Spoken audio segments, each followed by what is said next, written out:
So as promised, I'm going to start a new series on this channel, where I give you my brief thoughts on every single film I have watched this month. I know I'm not the first one to do this, but hopefully I can put my own little unique spin on it. Without further ado, I started the year off by watching a little film called The Fabelmans, which is directed by Steven Spielberg. This film is a loosely autobiographical tale about his upbringing and how he discovered his love for filmmaking. This film truly feels like classic Steven Spielberg. It has the right amount of adventure, the right amount of heartwarming moments, and the right amount of heartbreak. This film reminded me why I love cinema so much. I love movies about movies. As someone who is an aspiring filmmaker, I really connected with the Sammy Fabelman character. All the other performances here are really solid also, though if I had to pick a flaw with this film, towards the beginning of the third act, this film kind of lost interest for me, but it manages to grab my interest relatively quickly, and this film ends with a really, really solid cameo. I would highly recommend checking this film out. For a while now, this film was considered underrated, and it truly was, but I feel like now this film has gotten so much appreciation that it's considered properly rated in my book. After the tragic passing of Kevin Conroy, I decided to rewatch Batman the Animated Series, and around this time I decided to give Mask of the Phantasm a rewatch, and it holds up really well. If you have not seen Batman the Animated Series, this film is the perfect introduction to that series. This film, at just 90 minutes, manages to dive perfectly into Batman's psyche and motivations. I also dug the tragic love story in this film. It kind of reminded me of Casino Royale a little bit. I also really enjoy how the Joker makes a small little appearance during the third act. Like, it's a quick little appearance, it's not all that distracting. He really didn't need to be in the movie, but I'm happy that he made an appearance at the tail end. I might enjoy The Dark Knight and The Batman a hair more, but this is honestly one of the greatest Batman stories ever put to screen. This one's a little divisive.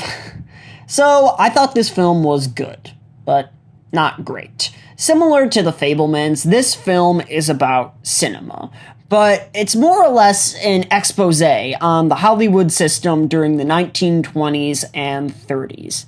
But this is where my problems align with this film, and that is its tone. This film doesn't really know if some of the horrific moments that the audience is exposed to here should be brushed off as jokes or taken seriously. As said earlier, this film is an expose on the Hollywood system during the 1920s and 30s. Society kind of looks at this era with rose-colored glasses, and this film really tries to deconstruct that myth of 1920s Hollywood. But it often backtracks on this message, trying to tell the audience how great this era was. So I left this film relatively frustrated because of that. There's also this one unnecessary subplot towards the end of this film that I don't want to get into because spoilers, but I feel like if you have seen this film, you will probably know exactly what I'm talking about. I feel like that if they had cut out this subplot, this film's runtime would have been trimmed down by like 20 minutes. I'm beginning to sound like I hate this movie when really I don't. I think that there is a lot to like here, I think the visuals are visually dazzling, the performances are excellent, especially Margot Robbie and Brad Pitt. And I'm relatively bummed out that this film bombed at the box office. I could really see this film getting a second life, gaining a cult following, though I guess we're just going to have to wait and see. My full review is up on my channel, so I'm going to keep this brief. This film is, of course, the godfather of the superhero genre, and honestly, I think that this is one of my favorite superhero movies ever made. Christopher Reeve is just perfect casting for Superman. He really just perfectly embodies the role. And I think that this is one of the only Superman movies, if not the only Superman movie, to really get the tone of the character right. And I think that this film is often brushed off as just camp, and I think that this film does have some layers to peel back. If you've never seen this movie, I would honestly give it a chance. It might surprise you. This is my favorite animated movie since Spider-Verse. Like Spider-Verse, this film blends traditional and 3D animation, giving a comic booky-like aesthetic to this film. I really dig the visuals in this film. This film is just visually striking. Though behind the gorgeous visuals and animation is a deeply profound story. This is a movie about anxiety and facing your fate. As someone who suffers from anxiety, I was surprised to see how mature this film was. This film is honestly the perfect family movie. If you have kids, you can take them to go see this movie and they'll probably be entertained by the gorgeous animation and bright colors. But most importantly, the adults will be able to take something away from it. Also, the villain might be one of the greatest animated villains ever put to screen. I don't like using words like that, but I just can't think of another animated villain that just chewed the scenery as much as he did. I also really like where they took his character. I don't want to give away any plot details, but the direction they go with this character is just so interesting. It's maybe a little predictable, but it's still incredibly satisfying. There's also a reference to a certain Nicolas Cage movie that just had me rolling on the floor. I do have one super nitpicky issue with this film, and that is the ending scene. It felt honestly pretty studio mandated, and I think it could have been a post-credit scene, or just not put in the movie at all. I thoroughly enjoyed this, especially the last 15 minutes. I just love how depressing and tragic this film is. It's one of the only Batman movies that puts his morality and his devotion to his moral code into question. The last few minutes of this film actually has the audience contemplating if Batman should just break his #1 rule and murder the Joker, to end all the suffering that he has caused, but by doing that, he would have broken his moral code and allowed himself to almost stoop onto the Joker's level. Though I wish this film went a little deeper with these themes. At only 70 minutes, this film kind of left me wanting more, but the last scene is just beautifully haunting. Yeah, my brother put me up to watching this, and yeah, it's pretty bad. It's your typical January horror film. The only thing it really has going for itself is some of the creative set pieces, and even then, you're better off just watching clips on YouTube than wasting your time with this film. The characters are one-dimensional, the dialogue is often laugh-out-loud bad, and the performances range from mid to terrible, but don't even get me started on this film's ending. It really tries to shock the audience with its plot twist, but ultimately it just ended up frustrating me. There's just so much garbage thrown at the wall here, and absolutely none of it ends up sticking.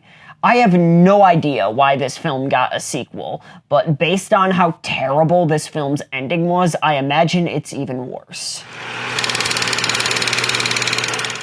So I went on a bit of a DreamWorks kick this month after seeing Puss in Boots 2. Since I haven't seen the original Shrek movie since I was a little kid, I decided to give it a rewatch. And it holds up pretty well. This is actually an incredibly solid film. The humor is surprisingly on point here. It's obviously a satire of the fairy tale genre, but the jokes actually hold up pretty well. Some of the references might be a little dated, but honestly, it makes me feel nostalgic for the late 90s and early 2000s. Though the glue of this film is the dynamic between Mike Myers and Eddie Murphy.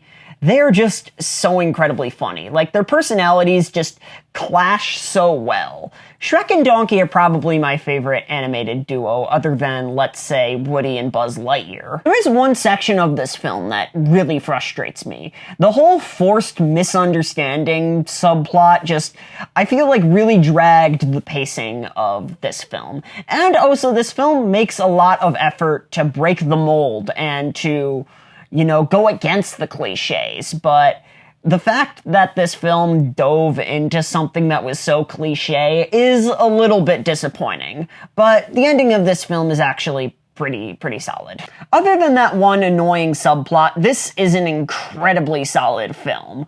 It's a pop cultural landmark for a very good reason. This is an early silent Hitchcock film that recently fell into the public domain. This film follows a suspicious man deciding to reside in a boarding house, while a killer named the Avenger is roaming the streets. This film makes it clear that even from a young age, Alfred Hitchcock had a keen sense of atmosphere and suspense.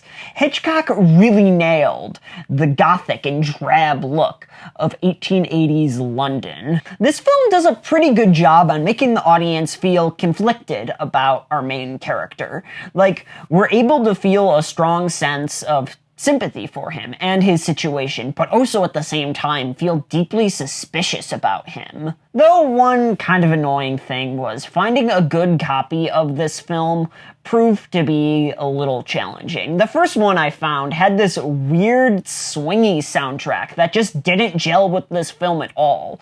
I don't know who you are, but something's changed.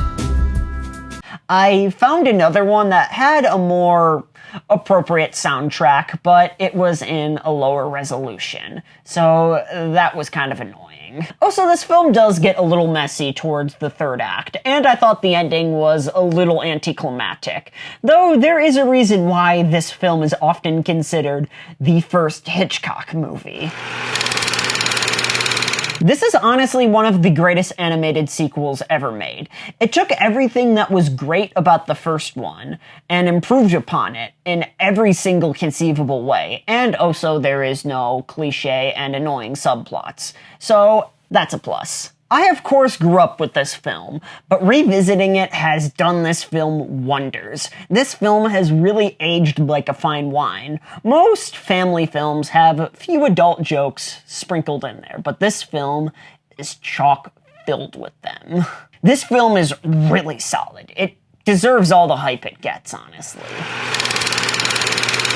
Full review is up on my channel, so I'm going to keep this really brief. This film is just a blast from beginning to end.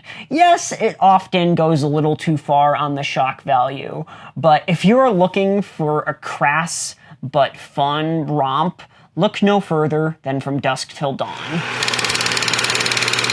I'm a little late to the party on this one, but I was able to catch this film in IMAX 3D, which was a treat. This film is absolute visual eye candy. The underwater scenes especially need to be seen to be believed. Though this film did have some issues with its pacing. Towards the end, I was really able to feel the runtime. And this film is a little basic story-wise, and a little derivative of the first one. Though I actually prefer this film over its predecessor, because I actually found myself caring a lot more for the characters in this one than I did the first one. I'm not sure how well this film is going to hold up outside of the theater experience, but I can tell you that this film was absolutely a visually striking experience. I began reading Quentin Tarantino's book, Cinema Speculation, and the first film to be analyzed in that book was a little film called Bullet, starring Steve McQueen. Steve McQueen really brought this film to life. I agree with Tarantino on the narrative that this film's plot is really nothing to write home about. It's Steve McQueen that turns this pretty average film into a badass flick. This film really solidifies Steve McQueen's reputation of being the king of cool. I also really love the setting and atmosphere of this film. 1960s San Francisco feels like a living and breathing character. And also the car chase through the streets of San Francisco, chef's kiss. Perfect. This is the only film I watched this month that truly left me speechless. This film was just a complete assault on my emotions and nervous system. Watching our four main characters slowly wallow away due to drug addiction is an experience I will never forget. The performances here are actually incredible, especially Ellen Burstyn. The editing here is oh so incredible. Just the quick cuts and the fast nature of these scenes really provides a deeply unsettling experience. Even though I thought this film was incredible, I am in no hurry to revisit this film. I love how this film challenged me, but never again. After my experience with Requiem for a Dream, I needed a palate cleanser, and this film managed to do that for me. Yet another solid DreamWorks movie. The humor is on point as usual, and the action scenes are incredible. I'm a big fan of the martial arts genre, and this film managed to capture the kick-ass and fast-paced action scenes of that genre, and because of that, I would consider this film a part of the martial arts genre. Also, Tai Lung is such a cool and menacing villain. The prison break scene, especially, perfectly establishes his character. But at the same time, this film does suffer from rather rushed character moments. Characters change their entire belief system within minutes, and this aspect did feel a little jarring to me. But other than that, this film was extremely entertaining, and a surprisingly excellent companion piece to Requiem for a Dream. Full review is up on my channel, but to sum my points up, this is easily my favorite film of the prequel trilogy. But it does suffer from some of the issues of the greater trilogy, such as wooden dialogue and rushed story moments. The reason why this is my favorite entry in the prequel trilogy is because, well, this is the one that actually gets into the meat and potatoes of the overarching story of the trilogy, which is the fall of Anakin Skywalker. Yes, this story could have been executed better, but in my opinion, this film is the most interesting because it at least makes an attempt to dive into that story. And also it is by far the most entertaining prequel, making it easily the most rewatchable. To cut to the chase, Brendan Fraser's performance is excellent, and it honestly carries this whole movie. His performance alone makes this film worthwhile, but I'm honestly kind of mixed on everything else about this film. I think this film tries way too hard to get you to sympathize with some of these side characters. There's just this needless nastiness to a lot of these side characters that honestly makes this film feel less believable. Sadie Sink's character, for example, I think is the perfect example of all these criticisms. Also, I think that this film should have went a little deeper with Brendan Fraser's character Charlie. I wish we saw more of his past. We get various little tidbits of information about why he eventually let himself go and what was life like before that point, but I left wanting more for some reason. Even with the limited material Brendan Fraser was given, I still feel that he does an excellent job. I can't wait to see what this upcoming renaissance, or whatever you want to call it, I can't wait to see what performances we could see out of him in the future. I'm beginning to see a theme here. After I watch an Aronofsky film, I tend to turn on a Kung Fu Panda movie afterwards. I actually prefer this film, maybe a hair over the original. I think I feel that way because this film, in my opinion, has stronger character moments. And the character moments in this film feel a lot more believable than they do in the first film. This film does take a little bit more time to grab my interest, though, unlike the first one, which I feel like immediately grabs my interest. I also love how this film provides more of a personal threat for Poe in the villain Lord Shen, who is voiced by Gary Oldman. There's this really emotionally devastating scene involving Poe's biological mother that just hits me right in the feels. It honestly got me tearing up a little bit, not gonna lie. I think the first one might be a little bit more entertaining, but this one, I think, is more emotionally moving and a better crafted film. This film is the textbook definition of what a Wes Anderson movie is. His directorial stamps are all over this film, whether we're talking about the symmetrical shots, the storybook-like visuals, the dreamlike cinematography, and the use of miniatures. This is often considered Wes Anderson's best film, but I'm a little more partial towards Life Aquatic, just because of how emotionally powerful that film was, especially in the third act. But if you have not seen a Wes Anderson movie, this is kind of the obvious choice on where to start. I finished the month off with Freddy Got Fingered, and let me tell you, the first 15 minutes of this film are actually really entertaining and really funny, but after that point, the humor of this film just grows stale for me. And as this film went on, I kind of got bored with it. I know a lot of people really like this film, but this really just wasn't for me. Yes, there are jokes that I thought were really funny, but as this film went on, those jokes got fewer and far between. And that was my month of January. And anyways, I hope you enjoyed my latest video. And if you did, make sure to give this video a like. And if you want more content like this, hit the subscribe button and ring the bell notification so you can be notified every time I upload a new video. And shout out to the Easter Island statues and the game of Sorry. Thanks for watching.